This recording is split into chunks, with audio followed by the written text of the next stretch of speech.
All right, so welcome everybody. We're really excited to welcome Viktoria Prantauer. I hope I did Perfectly. a Yes. job. Yeah, awesome. She's a current student in our product management program here at All Women, and she brought us this amazing initiative that aims to create an open data source where more people and more women especially can access information that is necessary to diagnose cancer. So yeah, we're really happy to give a platform where she can spread the word and also let us know what we can take, which actions we can take as women to support this initiative. So welcome, Victoria, and thank you so much for being here. Thank you so much for inviting me and giving me this platform to talk about our initiative. And I'm really happy that all of you are here and take your time and listen to my story. So I think I just gonna start. And that's why I present now my screen.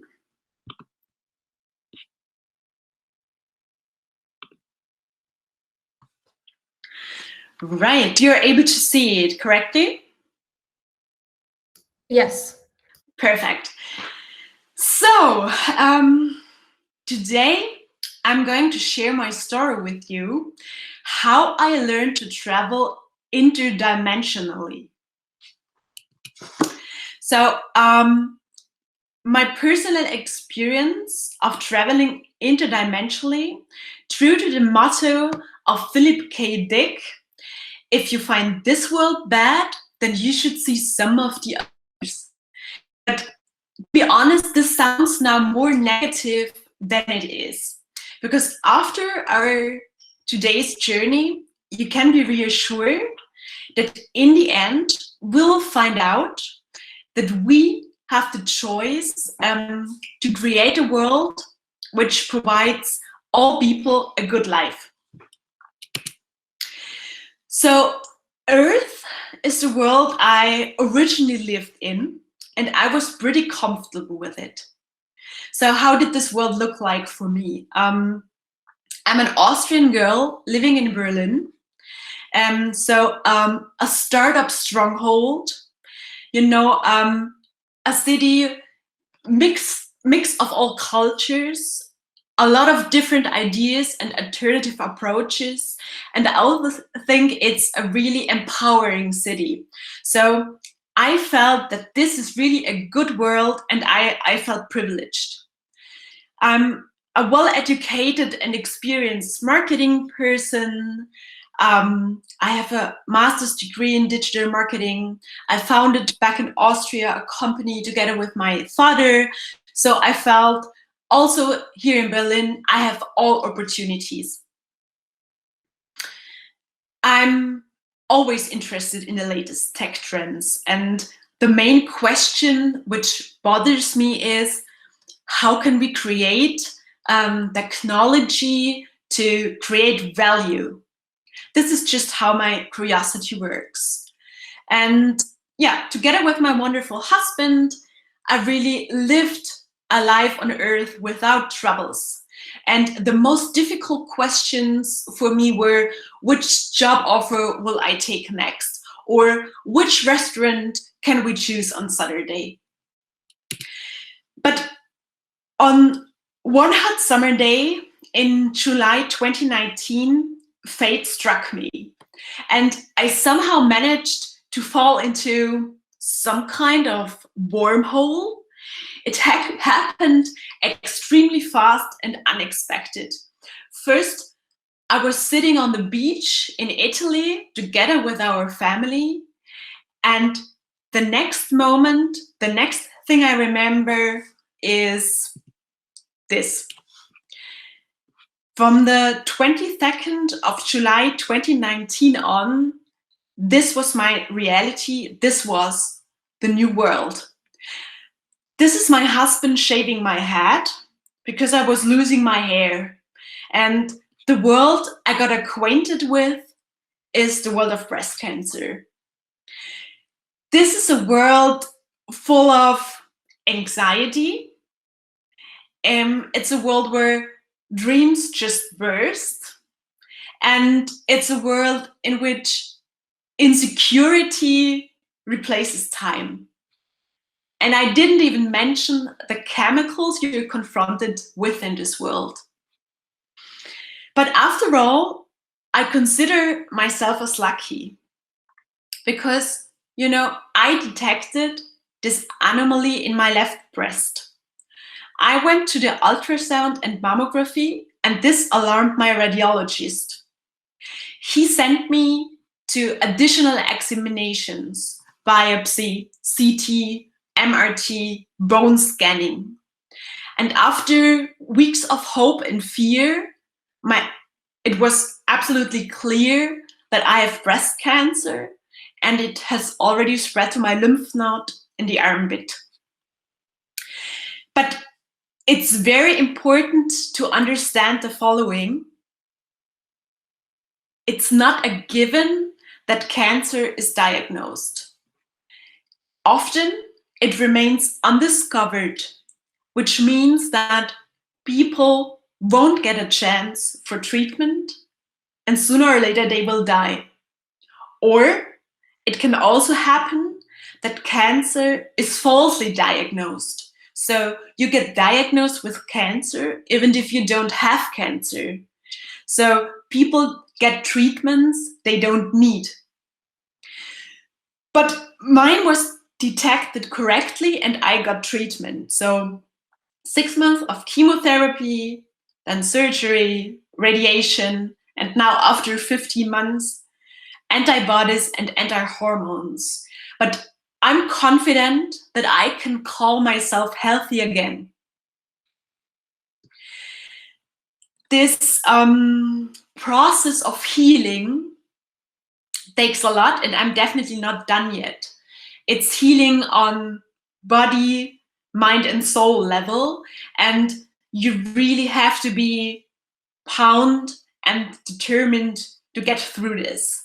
But I managed to survive, and since I really felt a great strength spreading, a strength which brought back my curiosity and my willpower.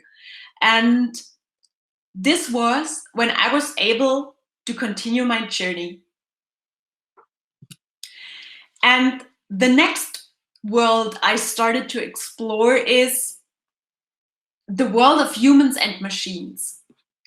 In this world, machines are humans' companions. They help humans to be more efficient, to be faster, to do the work more precisely. And I'll share some examples with you what's already possible in this world concerning breast cancer detection. For example, there's fantastic research projects out there. This one was initiated by an MIT professor who is a breast cancer survivor herself. And this model, for example, is able to recognize dangerous cells 5 years before it really gets breast cancer. It develops to breast cancer. But that's not all. There are also a huge variety of AI-based startups already out there. Some of them are focusing more on the pathology aspect, like Page. A lot of them are focusing on mammography imagery, like VARA here in Berlin or Curmetrics. So you see, the ideas are already there in this world. And this sounds pretty amazing. But what I also discovered in this world are some real critical problems. The first one I discovered is the privatization of knowledge. So the medical knowledge which is generated out of our data, like mammography imagery, is not accessible for all. Data is also a commodity in this world. So the data and the medical knowledge which is generated out of data is monetized. And we have a huge lack of diversity in this data. So that means the data which is used for detection is not representing the world's population. And the named problems lead to one much bigger issue, which is inequity. So not all humans have access to healthcare in this world, and therefore no options for a diagnosis or for life-saving measures. So in other words, some people are allowed to live and others are not allowed to live. And I show you a real alarming example. So in a world like this, really strange things can happen. For example, the production of life-saving medicine is extremely expensive. So the consequence is that the medicine has a very high price. In this case, I think it was the most expensive treatment so far, and one doses cost more than $2 million. So, of course, not everyone is able to get that treatment. And in this case, the pharma corporate made a lottery. So only a few children who won this lottery were able to get treatment. And I truly believe that our lives should not depend on a lottery.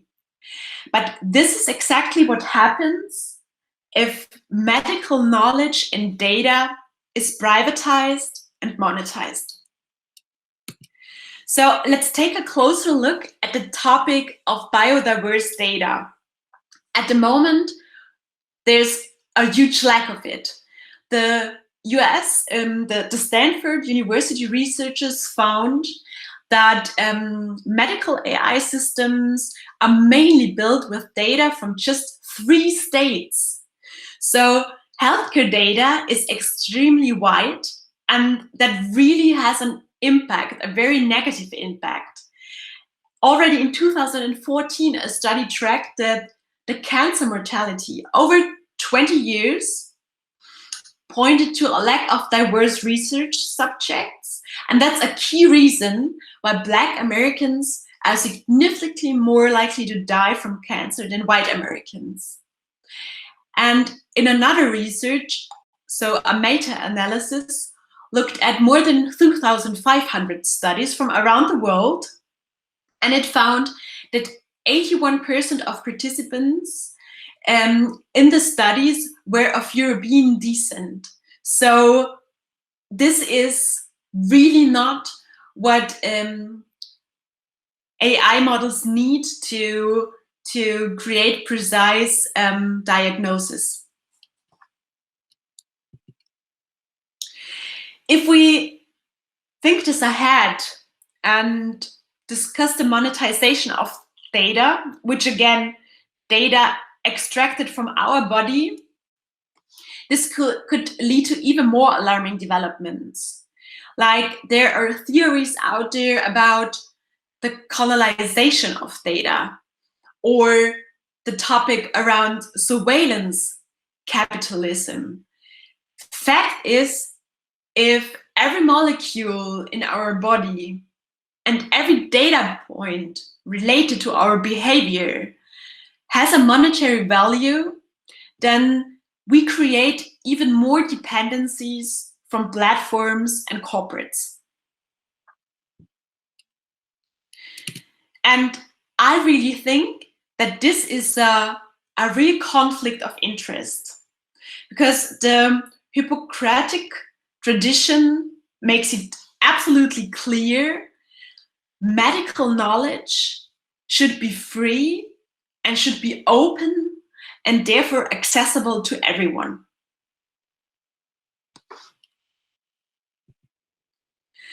So what I learned visiting this world is that technology is at hand, and it definitely will further develop because there are creative minds out there with wonderful ideas.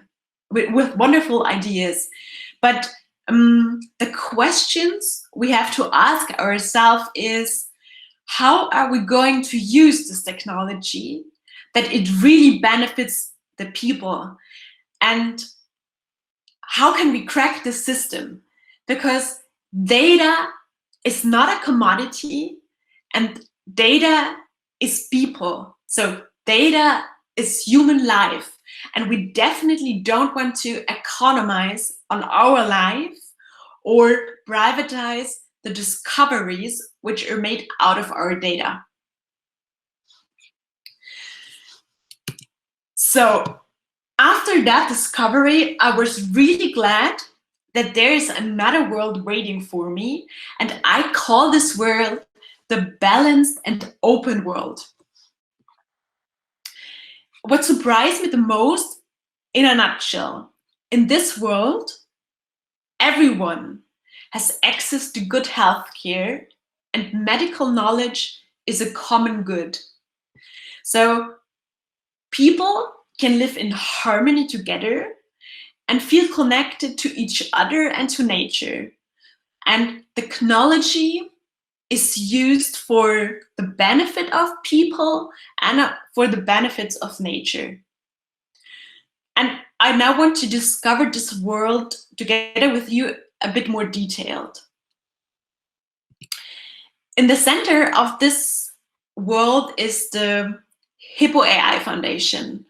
And the HIPPO.AI Foundation wants to shape this world dataset by dataset. Bart de Witte is the visionary behind the HIPPO.AI Foundation, behind this world. He's an expert in the medtech area and in medical AI. He worked around 20 years for corporates like IBM and SAP. But now he's on a mission to, well, build a new system, I would say. So the HIPPO.AI Vision, of course, you already recognized that the name comes from Hippocrates. So, you know, the one we just discussed before. And the HIPPO Foundation is a humanitarian non-profit organization which accelerates the development of open AI for medicine. It envisions the balanced and equal future. So any further development of AI should be accessible for everyone. And everyone should benefit equally and find their lives change for the better.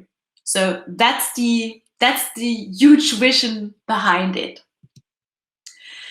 But what is HIPPO doing? So HIPPO collects donations to build global data commons for AI, which is free of economic interest and published under a so-called open knowledge license to accelerate the medical discoveries.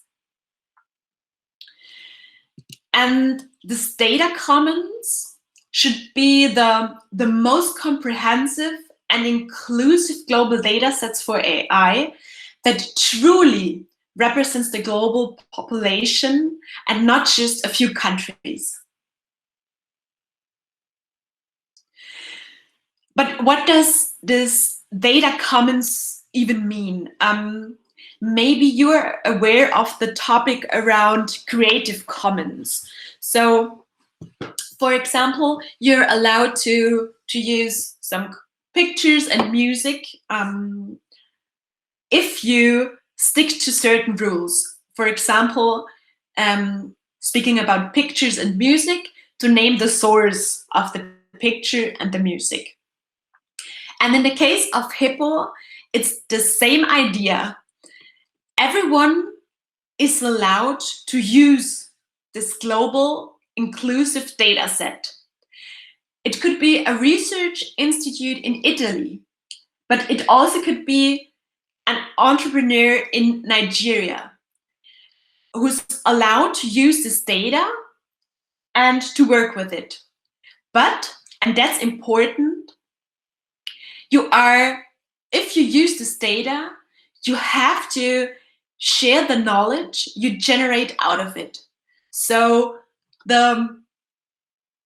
all of us can benefit from your generated knowledge.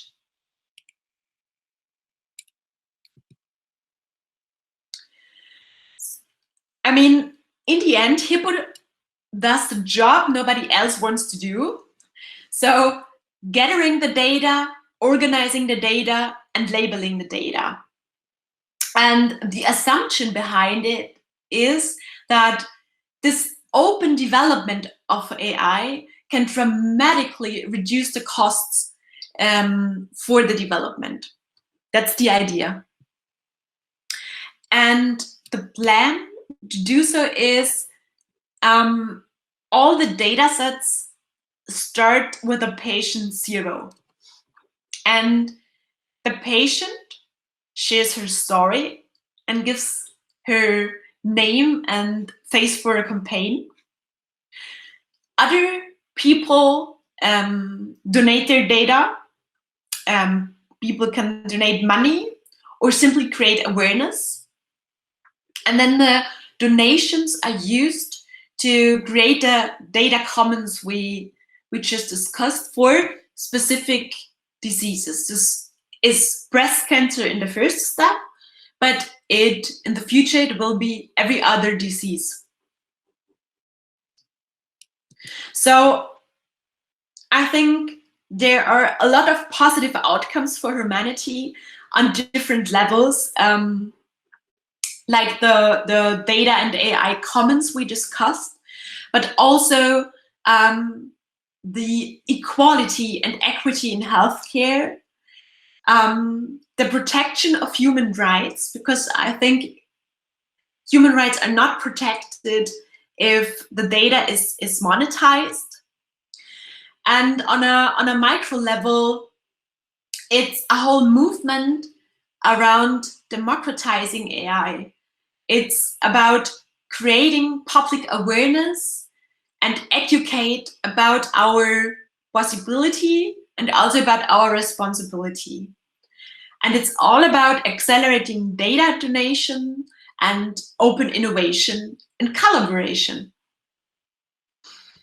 So I think the results of this world are obvious. It's a future where medical AI serves the people and not single organizations that must primarily serve its shareholders or other people in power.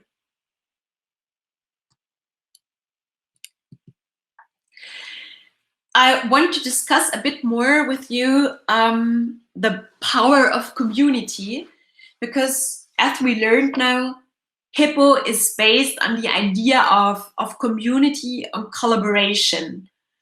And this is a very good example what's possible if we all work together and don't think too much about country borders or well, other non-important topics. We can, if we decide to collaborate, like in this case, during the first COVID-19 crisis, in only 8 weeks, nearly 80,000 experts joined forces and formed global communities all around the topic of the personal protective equipment for doctors, because we all learned that our healthcare system struggled and there really was the need for support. So people joined forces, and with the help of 3D printing, digital manufacturing, these communities created millions of pieces of usable personal protection equipment for our doctors. The people were all over the world and came together in these communities.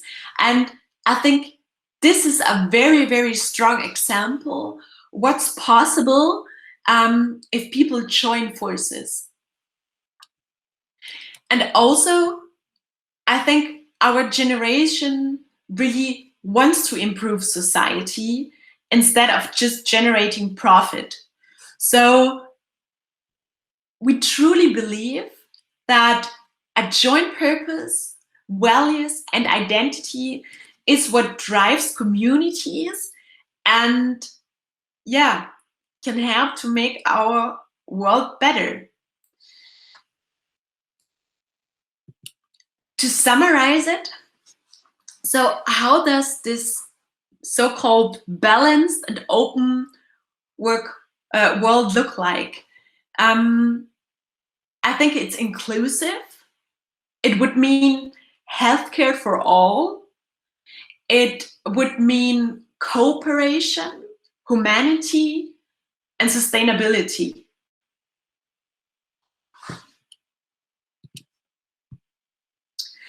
So my journey came to an end, and the wormhole placed me on Earth again. But universe traveling isn't without its consequences. For me, the world wasn't the same anymore. The cancer changed me, and what I learned in these different worlds accelerated the change. So I came back to Earth with a new mission because I've glimpsed what is possible. And I really want to make our Earth such a balanced and open place. So let's talk about how to build this world I've seen. And what I've learned at All Women is that everything starts with an MVP. So our first campaign, the Viktoria 1.0 campaign, is our MVP.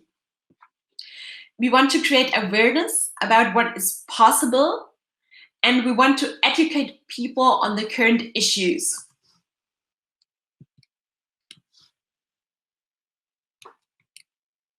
So I gave my consent to share the data, and that's why I'm in the center of this campaign. As you can see here on this picture, obviously my breast is data, and I give the consent to the HIPPO.AI Foundation to use this data. And why is it important that a patient is at the center of such a campaign? If you truly want to build a people-centered AI, then the AI must be owned by the people. So we're currently working on a campaign together with TLGG. That's an agency, a digital agency here in Berlin, and we really want to create attention and interest and motivate to action. I'm really glad that a lot of people are already joined and helping us with our missions. So influencers supporting our cause, but with influencers, I mean everyone out there. So everyone who's willing to spread the world and discuss these topics is an influencer. And our next steps, so the first step around our MVP is this campaign. And what we want to achieve is that people askify themselves. So askifying is what you've seen here, you know, the bust in the ASCII code format. That's what we call askifying yourself. So we really hope that a lot of people will support our mission and use our filter. And the next step will be to create a network of people around the world which is willing to support the HIPPO AI Foundation and its cause. So the vision of the organization is that there, of course, is the HIPPO AI in the center, but that there are independent country organizations. And in the different cities, there can then be what we call the different hippozoos. So people coming together, working for the same cause and try to make a more equal and fair world. And as I mentioned, everyone can support. So people are able to donate their data, they're able to donate money. But I think the most important thing is to raise awareness what is happening right now and what would be possible in the future. So one more note to the topic of donating data. In the current phase, so as I mentioned, it has just started. So starting next week, people will be able to, with the help of some kind of form on the Viktoria 10 website, will be able to give their consent to donate their data. So people won't send their mammography images to us, but they say that they would be open to donate their data. So that's the first step for us to create this movement. And last but not least, I have here the short video for you. If you think this is a good idea, and if you think you also want to live in such a world, then we're more than happy if you askify yourself by using our Instagram filter. And this is how it works.